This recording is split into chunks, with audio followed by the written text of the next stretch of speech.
बोलिए भक्त वत्सल भगवान की जय। किशोरी लाडली राधा रानी सरकार की जय। सद्गुरुदेव भगवान की जय। सनातन धर्म की जय। भारत देश की जय। संपूर्ण आनंद कंद जगत का कल्याण करने वाले और संपूर्ण जगत का पालन करने वाले श्री हरि विष्णु का आश्रय लेते हुए आइए हम सब लोग उन्हीं के श्री चरणों का ध्यान करते हुए श्री हरि नारायण नारायण नारायण जय जय नारायण नारायण नारायण जय जय नारायण नारायण नारायण श्री हरि नारायण नारायण नारायण। बोलिए श्री हरि नारायण भगवान की जय। भगवान की लीला कथामृत का गान, चरणामृत का पान, संतों का और हमसे जितने भी ज्येष्ठ महापुरुष हैं, चाहे वह घर के हों अथवा तो बाहर के हों, उनका सम्मान। अपने जीवन में भोजन में पवित्रता, वाणी में मधुरता, यही भगवान भक्ति का प्रसाद है। भगवत भक्ति का यही श्रेष्ठ प्रसाद है।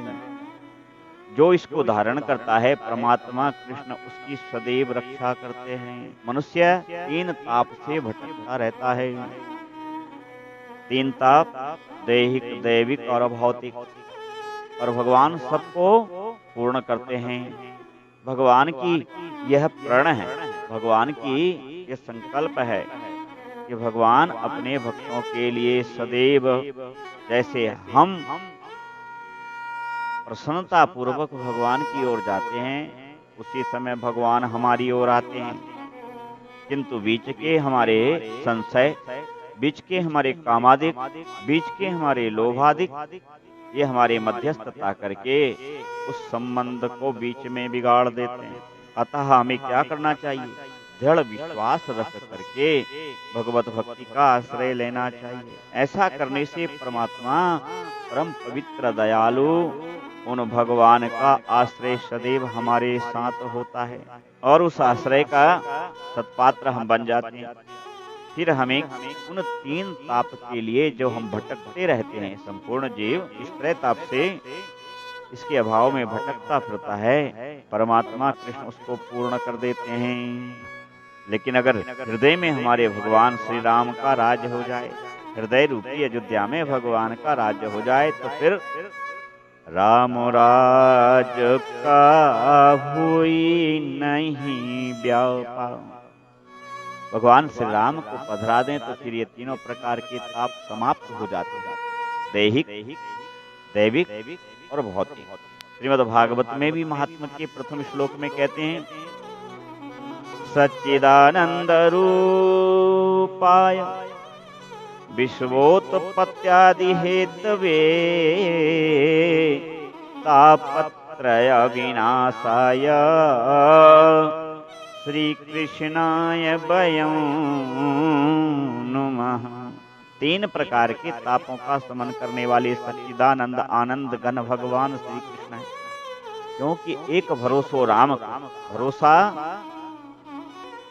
दृढ़ होना चाहिए।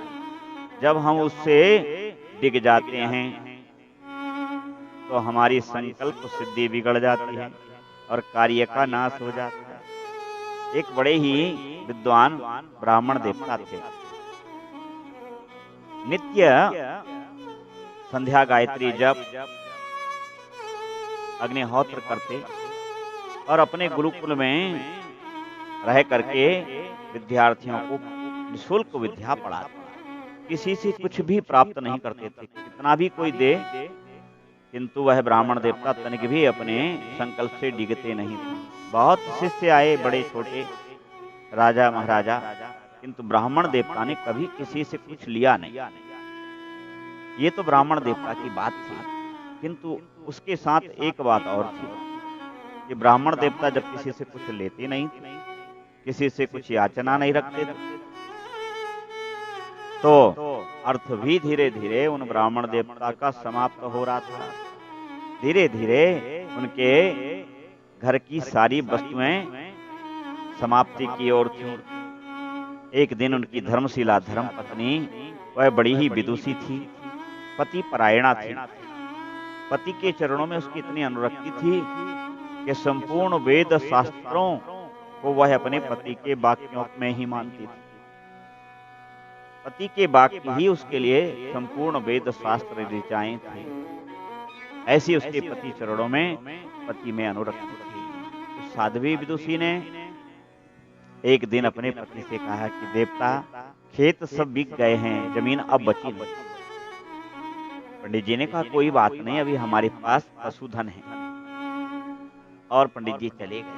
विद्यालय में जाकर के वेद शास्त्रों का ज्ञान कराना, समस्त शास्त्रों के अध्येता ब्राह्मण देवता थे और गीता में उनकी बड़ी अनुरक्ति थी। नित्य वह गीता के 90 अध्याय का पाठ किया करते। सबसे पहला कार्य उनका यही था।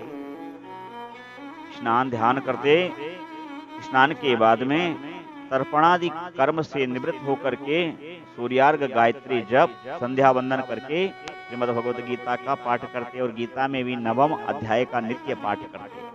उसमें भी उन्हें एक श्लोक बड़ा प्रिय था। अनन्यास चिन्तयन्तो माम ये जनाः पर्युपासते तेषां नित्याभियुक्तानां योगक्षेमं वहाम्यहम्। अर्थात जो अनन्य प्रेमी भक्तजन मुझ परमेश्वर को निरंतर ध्यान करते हुए, चिंतन करते हुए निष्काम भाव से भजता रहता है, नित्य निरंतर मेरा चिंतन करता रहता है, मेरे अलावा किसी और से याचना नहीं रखता है, उसका मैं पालन करता हूँ, मैं स्वयं उसको प्राप्त करा देता हूँ या कर देता हूँ, मैं स्वयं उसको समर्पित हो जाता हूँ। एक दिन पंडित जी घर पहुंचे। पत्नी ने कहा प्राणनाथ, घर में अब कुछ रहा नहीं, शेष कुछ बचा नहीं। तब पंडित जी ने कहा कोई बात नहीं, अभी हमारे पास हमारा भवन है, भवन बेच देते हैं।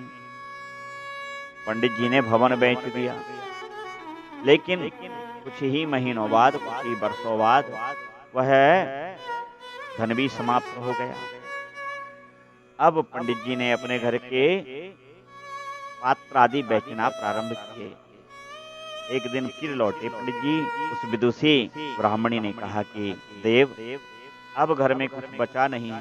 ब्राह्मण देवता बोले चिंता क्यों करती हो, अभी मेरे और तुम्हारे कुछ गहने हैं, उनसे काम चलाओ। पत्नी अपने पति की आज्ञा को एक स्वर में मानती थी। उसने कहा भी पतिदेव की इच्छा गहनों की है, संपूर्ण गहने निकाल करके बेच दिए और उनसे घर का खर्च चलने लगा। किंतु कब तक धन चलता। फिर पुनः एक दिन पत्नी ने कहा प्राणनाथ, अब तो नदी के किनारे ये कुटीर बना है, इसमें हम रहते हैं और अब केवल आपका एक दुपट्टा, आपके पहनने का ये अंगोछा, एक धोती, आपकी कंठी माला, आपकी ये गीता की पुस्तक और मेरे पास पहनने के एक जोड़ वस्त्र, बस यही बचे हैं, अब घर में कुछ नहीं है। पंडित जी ने कहा अच्छा कुछ नहीं है, कोई बात नहीं है। ऐसे कह के पंडित जी चले गए। जैसा परमात्मा चाहेंगे वैसा होगा। और वो जा करके और सबसे पहले जा करके वह विद्यालय में अपना भजन पूजन करते थे। आज वह गीता का पाठ कर रहे थे और ये वाला जो उनका बहुत प्रिय श्लोक था। ऐसे ही ये श्लोक आया श्रीमद् भगवत गीता के 9वें अध्याय का 22वां श्लोक। और उनने जैसे ही पढ़ा कि अनन्यास चिन्तयन्तो मां ये जना पर्युपासते तेषां नित्याभियुक्तानां योगक्षेमं वहाम्यहम्। पंडित जी ने देखा करे ये श्लोक सत्य नहीं है, अतः ये ऐसा लगता है कि ये छेपक वगैरह है। नहीं तो इतनी निष्ठा से मैं भगवान का रोज पाठ करता हूँ और भगवान के मुख से ही तो गीता निकली। तो क्या भगवान का वाक्य व्यर्थ हो जाता है? कभी नहीं। इसका अर्थ यह है कि ये छेपक है और छेपक का क्या पाठ करना। आज के बाद इसका पाठ नहीं करूंगा। उसको छेपक मान करके और स्याही उस पर पोत दी और इधर जो है विद्यालय में पढ़ाने लगे। उसी समय देखा कि सूर्योदय के 1-2 घंटे के बाद ही एक सुंदर बालक घोड़े पर सवार होकर के बहुत सामान लाद करके और वहां पहुंचा और कारी मैया, ओ मैया, मैया कहाँ हो गुरु मैया? ए गुरु माता। गुरु माता ने देखा इतना सुंदर सुकुमार बालक, लेकिन देखते क्या है कि उसके मुंह पर स्याही लगी है, पूरा मुंह उसका काला हो रहा है। तो कहा कि हाँ बेटा, कौन हो, क्या चाहते हो? तो कहा कि माँ जी, मैं ये सब सीधा सामान और इसमें कुछ भोजन सामग्री और कुछ द्रव्य है, मैं लेकर के आया हूँ। लेकिन क्यों लाए हो? क्योंकि मैं गुरुजी का शिष्य हूँ और गुरुजी को ये भेंट देने आया हूँ। गुरु माता ने कहा कि लेकिन स्वामी जी तो किसी को शिष्य बनाते ही नहीं और ना किसी से कोई द्रव्य लेते।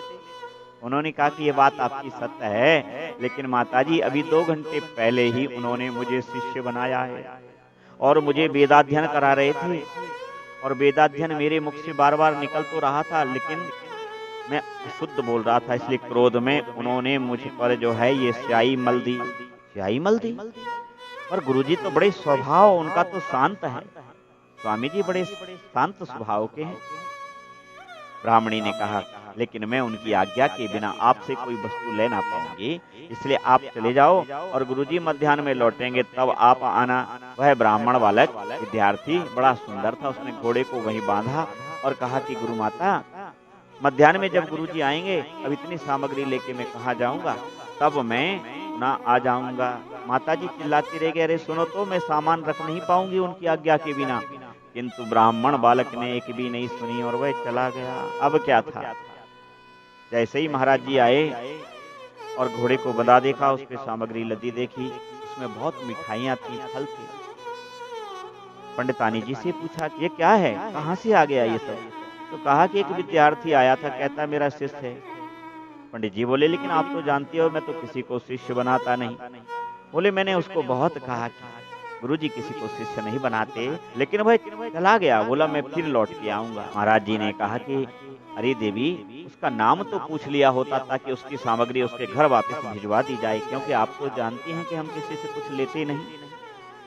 बोले, मैंने नाम पूछा था उससे, तो उसने कहा कि आप कह देना कि मैं वही शिष्य हूँ जिसके मुंह पर अभी अभी उनने 2 घंटे पहले स्याही मली थी। अब तो ब्राह्मण देवता ने जैसे ही देखा कि स्याही मली थी, उनको वह गीता का वह श्लोक याद आ गया, अनन्याश्चिन्तयन्तो मां ये जना पर्युपासते तेषां नित्याभियुक्तानां योगक्षेमं वहाम्यहम्।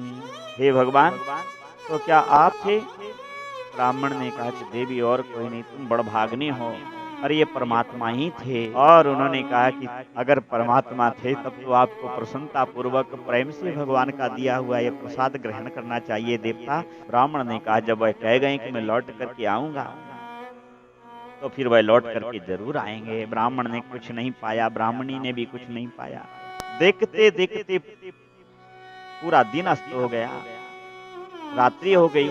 दूसरे दिन प्रातः काल हुआ, ब्रह्म मुहूर्त हुआ, और जिस ब्रह्म मुहूर्त में ब्राह्मण देवता ने वह मसी वह स्याही गीता के उस 22वें श्लोक पे मली थी, उसी प्रहर में मेरे परमात्मा प्रभु उसी बाल्यावस्था में पधारे और भगवान का दर्शन करके दोनों पति पत्नी आनंद धाम में सराबोर हो गए और कहा कि गीता का जो भगवत मुख से निकली हुई है वह मिथ्या कैसे हो सकती है। बस परमात्मा का ध्यान करते हुए भगवान के अनुरागी हो गए। अब तो उन्होंने सब छोड़ दिया और उस क्षण की प्रतीक्षा करने लगे जब काल उनके शरीर को ग्रहण कर लेगा।